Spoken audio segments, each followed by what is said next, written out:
Hello, everyone, and I'm very happy to be here tonight because I have another story to tell you about growing up with my sisters. And this also takes place in California and with the same girlfriend that I told you about before. So, us four girls, it was me and her younger sister, mine, we decided to have a slumber party. But now our slumber party, we want to be more adventurous, so we decided to have it outside in the yard. So her dad had a big tent that he set up out there for us, and we each had a sleeping bag, or maybe there was two kids in one sleeping bag. They had one, we had one. I forget, but anyway, there were sleeping bags involved in this story. It was probably one sleeping bag for them and one for us. I'm having troubles remembering this. I thought about this all day today. I was trying to remember exactly. I remember the funny parts of I can't remember the details. Anyhow, we were in the house cooking and making candy and stuff, waiting for it to get dark so we could go outside. So when we went outside and got in the tent, and the four of us were talking and laughing and cutting up and stuff. And they went back inside to get some snacks or go to the bathroom or something. So as soon as they got up, I told my friend, I said, grab that sleeping bag. So we took their sleeping bag and drug it out into the yard. Now, like I told you, this particular area was zoned for farm animals.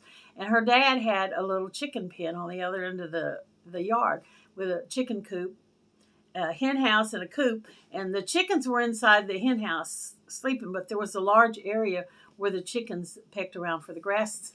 So we took their sleeping bag and we dragged it in the chicken coop all around inside on the chicken poop, and then we took it back and put it back inside the tent. Now they came back out eventually, and they got back in their tent, and there was probably a little smell. I don't know. They didn't say anything about that, So I thought, well, I'm going to have to come up with something different. Anyway, as the night progressed, they fell asleep. And I told my friend, I said, let's go in the house. I've got some ideas. I got some ideas. Now, I want you to know, I wasn't 100% the only one responsible. My friend came up with some of this stuff too. So we went into the house, and we got into her mom's makeup, and we got some makeup, and we got some rubber bands, and we got some feathers. And her dad had this like salve, like a drawing salve, when you have like maybe a mosquito bite or a flea bite or a cut or something, it draws the poison out. And she said, let's use this.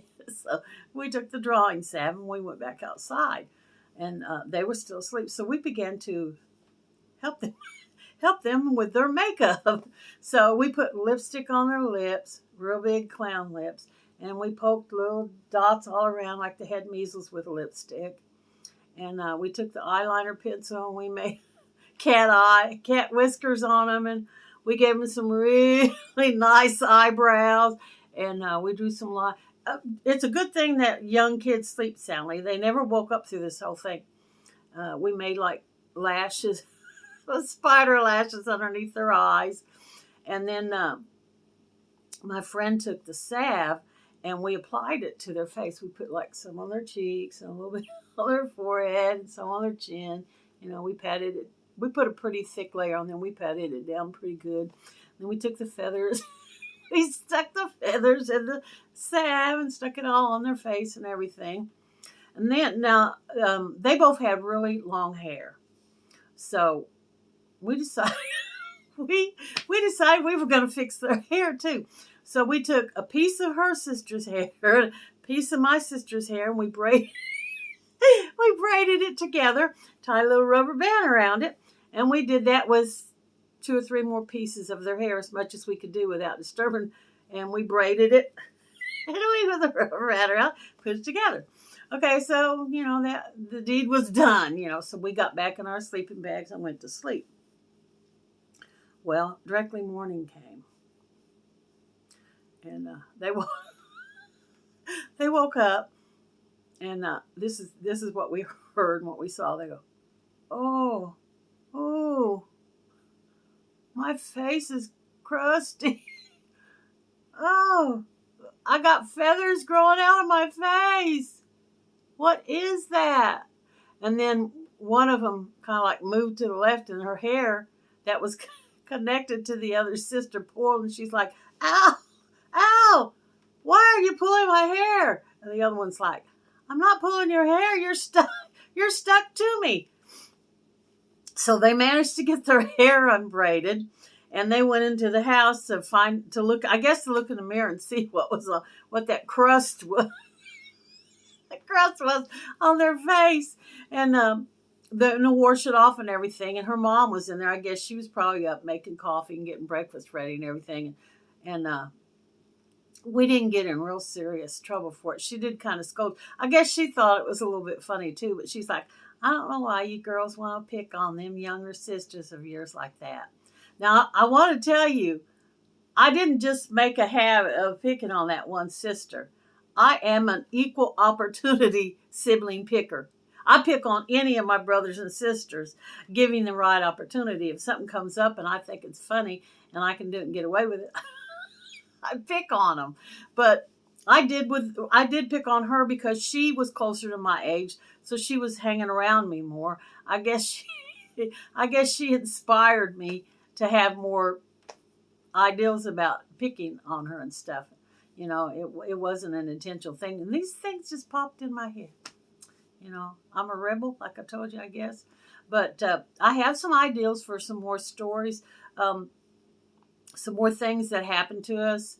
And I also want to tell you what it was like in my family, just my family growing up. I had 9 brothers and sisters, and I wanted to tell you some things that I experienced as a child growing up. And then I also want to tell you a little bit about being married and what happened through my marriage. We moved a lot as a child. I already had told you that. And after I got married, I moved to 2 different places too. I was married more than once. During the first marriage, I moved a couple of times too. But I want to tell you about some of the things that I experienced as a child, and so I have those coming up. You'll need to come back so you can hear those, and I'm sure I'll have some more adventures with my sister. But I'm glad that you stopped in tonight. I hope you're enjoying listening to these stories, and I hope you'll come back again and visit with me. And I just thank you so much for being here. Have a great evening. Bye.